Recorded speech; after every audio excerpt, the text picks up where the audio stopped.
चलो भाई rolling. Sir आज अहमदाबाद के दौरे पे मीटिंग का भी आयोजन, किस तरह का एजेंडा? देखिए पिछले दिनों यहाँ पे 2-3 बड़े मामले हुए जिसमें विशेष तौर से बिजली का जो समझौता सरकार ने किया था उसमें तमाम घपले और घोटाले सामने आए हैं, जिसको लेकर हमारी पार्टी ने अभियान भी चलाया है और आगे भी इसको हम लोग उठाएंगे कि किस तरह से गुजरात के लोगों को महंगी बिजली दी जा रही है। और ये हमारे लिए सबसे बड़ा मुद्दा इसलिए है कि बिजली, पानी, शिक्षा, स्वास्थ्य निःशुल्क उपलब्ध कराने का काम आम आदमी पार्टी करती है जिन राज्यों में हमारी सरकार है, ख़ास तौर से दिल्ली और पंजाब। गुजरात में हमारे 5 विधायक जीते हैं, 14% वोट यहाँ पर गुजरात की महान जनता ने हमें दिया है। उस जनादेश का हम स्वागत करते हुए उनके लिए लड़ाई लड़ने का काम करेंगे और इसलिए एक बहुत बड़ा मुद्दा है और अपने सम्मेलन में जो पार्टी कार्यकर्ताओं का है उसमें इस विषय को हम लोग उठाएंगे। दूसरी बात, पेपर लीक का मामला जब चुनाव चल रहा था उस वक्त भी हम लोगों ने उठाया था, उसके बाद भी उससे संबंधित बहुत सारे मामले आए हैं। अभी राष्ट्रीय सुरक्षा से जुड़ा हुआ मसला है। आपने देखा कि अनंतनाग में किस तरह से हमारे सेना के 2 बड़े अधिकारियों को और जम्मू कश्मीर पुलिस के एक बड़े अधिकारी को आतंकवादी घटना में अपनी शहादत देनी पड़ी, अपनी जान गंवानी पड़ी। और हमारे एक राइफलमैन रवि कुमार जिनकी 13 दिसंबर को शादी थी, उनको भी अपनी जान गंवानी पड़ी। उन शहीदों को हम नमन करते हैं और गुजरात की धरती,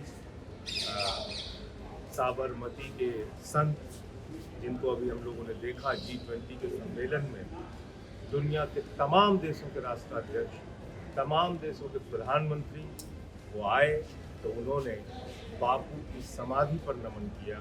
ये भारत की पहचान है, ये गुजरात की पहचान है। गुजरात गांधी जी के नाम से जाना जाता है।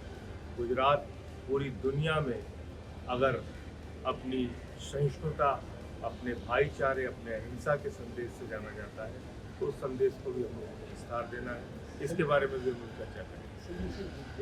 कांग्रेस वहाँ पे अनंतनाग के इशू के पास बातचीत करने की बात क्या कितना सही नहीं, मैं तो कह रहा हूँ कि प्रधानमंत्री जी ने हमेशा इस बात का दावा किया है कि हम आतंकवाद का खात्मा करेंगे और अगर इतनी बड़ी घटना हुई है तो निश्चित रूप से प्रधानमंत्री जी को इसका मुंहतोड़ जवाब देना चाहिए। दुर्भाग्य से हम लोगों ने अब तक एक संवेदना का ट्वीट भी प्रधानमंत्री जी की ओर से नहीं देखा। हम लोगों ने ये जरूर देखा कि G20 का जश्न और जुलूस निकाला जा रहा है। हमने ये भी देखा कि वो मध्य प्रदेश और छत्तीसगढ़ की चुनावी रैलियों में बोल रहे हैं, लेकिन कम से कम इतनी बड़ी घटना पर प्रधानमंत्री जी को अपनी संवेदना व्यक्त करनी चाहिए और उनको निश्चित रूप से इस विषय पे पाकिस्तान को किस तरह से वो अपना जवाब देंगे इसको भी बताना चाहिए, क्योंकि जो अब तक की जानकारी आई है ये लश्कर तैयबा से जुड़ा हुआ एक संगठन है जिसने इस घटना को अंजाम दिया है और ऐसे हमारे जाबाज अफसरों ने जान गंवाई है। क्या कहें बताइए आप। कर्नल मनप्रीत सिंह जी, उनके दादा 3 भाई थे, तीनों सेना में थे, उनके पिता सेना में थे, वो खुद सेना में कर्नल के पद पर थे और अंतिम बात उन्होंने अपने परिवार से की, मिशन पे हूँ, बाद में बात करूँगा। और कल जब वो दृश्य हम लोगों ने देखा कि 6 साल का उनका बच्चा अपने पिता की अर्थी को सैल्यूट कर रहा था, तो चौथी पीढ़ी भी उनकी सेना की ओर जाएगी। देश के लिए कुर्बान होने वाले भारत में लोगों की कमी नहीं है। आशीष, मेजर आशीष जो हरियाणा की धरती के थे, आप बताइए, उनकी 3 बहनें, 3 बहनों में अकेले भाई, 2.5 साल का बच्चा, DSP हुमायूं भट्ट जिनका 2 महीने का बच्चा अपने पीछे छोड़ के गए, अपनी पत्नी को छोड़ के गए। राइफलमैन रवि कुमार, आप सोचिए कि 13 दिसंबर को उनकी शादी होने वाली थी। तो ऐसे जाबाज अफसर हमारे, और मैं ये भी कहना चाहता हूँ, आर्मी का वो डॉग जिसने अपने हैंडलर को बचाने के लिए आतंकवादी की गोली खाई, मैं समझता हूँ ये हम सब भारतीयों के लिए बहुत गर्व की बात है कि देश के लिए मरने मिटने वाले लोगों की कमी नहीं है। लेकिन अगर आतंकवादी घटनाएं हिंदुस्तान में अभी भी हो रही हैं तो प्रधानमंत्री जी को इसका मुंहतोड़ जवाब देना चाहिए और देश के सामने आकर उनको बताना चाहिए वो क्या कर रहे हैं।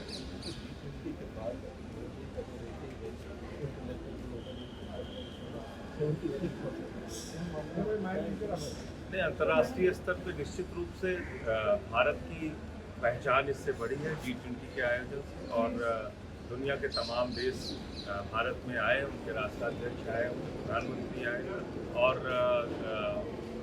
कुछ बातें ऐसी थी जो हमें निश्चित रूप से उस मंच से उठानी चाहिए थी। खासतौर से चीन जिस तरह से भारत की सीमाओं में घुसपैठ कर रहा है, गलवान घाटी में हमारे 20 जवान शहीद हुए थे, अरुणाचल प्रदेश जो भारत का हिस्सा है उसको चीन अपने नक्शे में दिखा रहा है, अक्साई चीन जो भारतीय भूभाग है उसको चीन अपने नक्शे में दिखा रहा है। तो ये विषय जरूर भारत को इस सम्मेलन में उठाना चाहिए था, लेकिन निश्चित रूप से ये जो G20 का सम्मेलन हुआ है इससे भारत की साख पूरी दुनिया में बढ़ी है, और इसके लिए प्रधानमंत्री जी को और सबको, पूरी सरकार को बधाई है, इसकी शुभकामनाएं। सनातन वाला भी मुद्दा है। देखिए, सनातन वाले विषय पे आम आदमी पार्टी ने बहुत पहले से साफ तय किया है कि हमारी पार्टी के नेता केजरीवाल जी का नारा है, इंसान से इंसान का हो भाईचारा, यही पैगाम हमारा। किसी भी धर्म के बारे में किसी को भी टिप्पणी करने का अधिकार नहीं है। हम सब सनातन धर्म को मानने वाले लोग हैं, हिंदू धर्म को मानने वाले लोग हैं, और किसी भी धर्म के बारे में टिप्पणी अगर कोई करता है उससे हम सहमत नहीं हैं। और ये बात एक नहीं कई बार हम लोग कहते हैं। इंडिया गठबंधन के ऊपर क्या? इंडिया का गठबंधन निश्चित रूप से विस्तार ले रहा है, और इंडिया के गठबंधन में जो दल हैं, अगर आप उनके मत प्रतिशत को देखेंगे तो करीब करीब 60% मत इंडिया गठबंधन के साथ है, जितने दल उसमें आए हैं।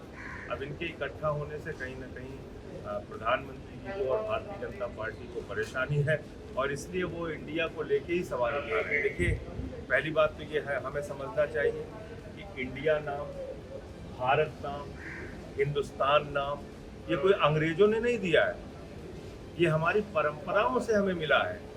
हमारे तमाम पुरानी पुस्तकों में आपको इसका जिक्र मिल जाएगा। और दूसरी बात, बाबा साहब डॉक्टर भीमराव अंबेडकर जी ने जब संविधान का पहला आर्टिकल लिखा, उसमें लिखा India that is Bharat shall be A union of states.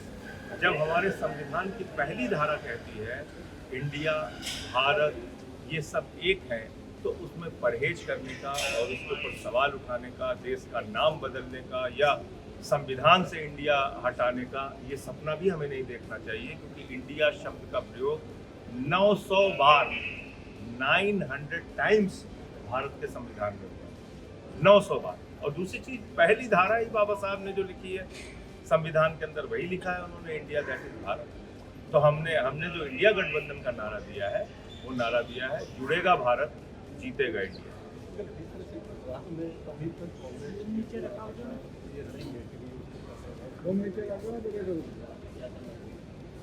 अब ये मैं समझता हूँ मीडिया के सामने कहने वाली बात नहीं, इसके लिए एक कमेटियाँ बनी हैं कई तरह की, और जो हमारे पार्टी के लीडर्स हैं वो आपस में बातचीत करेंगे। जिन राज्यों में हमारा प्रभाव है वहाँ हम लोग चुनाव लड़ेंगे, जिन राज्यों में कांग्रेस का प्रभाव है वहाँ कांग्रेस लड़ेगी, जिन राज्यों के अंदर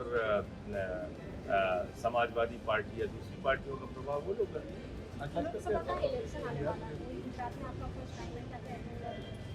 देखिए, गुजरात के अंदर हमको 14% वोट यहाँ की महान जनता ने दिया है, और जैसा मैंने आपसे कहा कि हमारे 5 विधायक जीते हैं, ये एक बड़ा जाना देश है पहले चुनाव के हिसाब से, और निश्चित रूप से हम इसका सम्मान करते हुए लोकसभा चुनाव के अंदर भी आगे बढ़ेंगे, और इसी के बारे में आज अपने साथियों से बातचीत और चर्चा। कांग्रेस के नेताओं की बातचीत चल रही, आपसे मिलने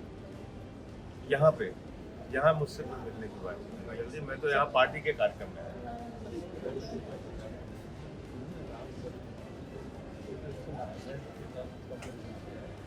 देखिए, मैं तो पहले भी कह चुका, फिर दोहरा दे रहा हूँ, किसी भी धर्म के बारे में, किसी भी धार्मिक ग्रंथ के बारे में किसी को भी टिप्पणी करने का अधिकार नहीं है, और आम आदमी पार्टी ऐसी किसी भी बात से